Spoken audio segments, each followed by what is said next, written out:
Apa akhir zaman ramai orang curang? Yes. Dan curang ni adalah curang yang bukan lelaki je yang curang. Maksudnya? Wanita pun ada curang juga, lelaki pun ada curang. So curang ni boleh dua-dua jantina.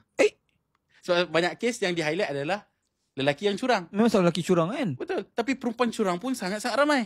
Banyak kes lelaki curang dan perempuan juga yang curang. Jadi sebab tu kita kena faham, curang ni dia berlaku sebab apa? Apa faktor curang at the first place? Jangan cerita pasal hasil the end result iaitu curang. Cerita tentang bagaimana proses curang itu berlaku. Sebab tu dalam buku ni dia highlightkan dosa yang wanita akhir zaman selalu buat tanpa sedar, antaranya ialah tak jaga ikhtilat. Oh, dalam ni Dia ajar.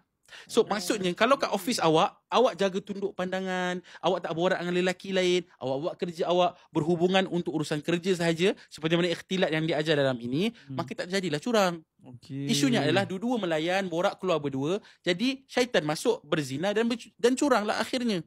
So buku ni dia ajar tutup langkah-langkah yang merosakkan solehah, iaitu curang. Ya, sebab saya terfikir ramai orang tak tahu ikhtilat itulah punca segalanya kan. Tapi kalau baca buku ni settle lah InsyaAllah diterangkan asbab-asbab kepada zina, tutup pintu curang dengan ilmu agama. So even kalau awak tengah curang sekalipun yang tengok video ni, dia tengah curang. Dah curang dah pun, perempuan tu tengah curang.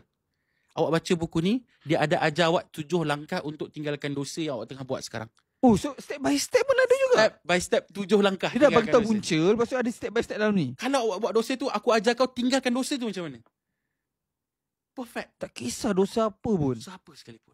7 langkah. Lepas kau dah berubah, dah buat 7 langkah ni dan kau dah berjaya tinggalkan dosa tu, dia ajar pula 10 langkah istiqamah.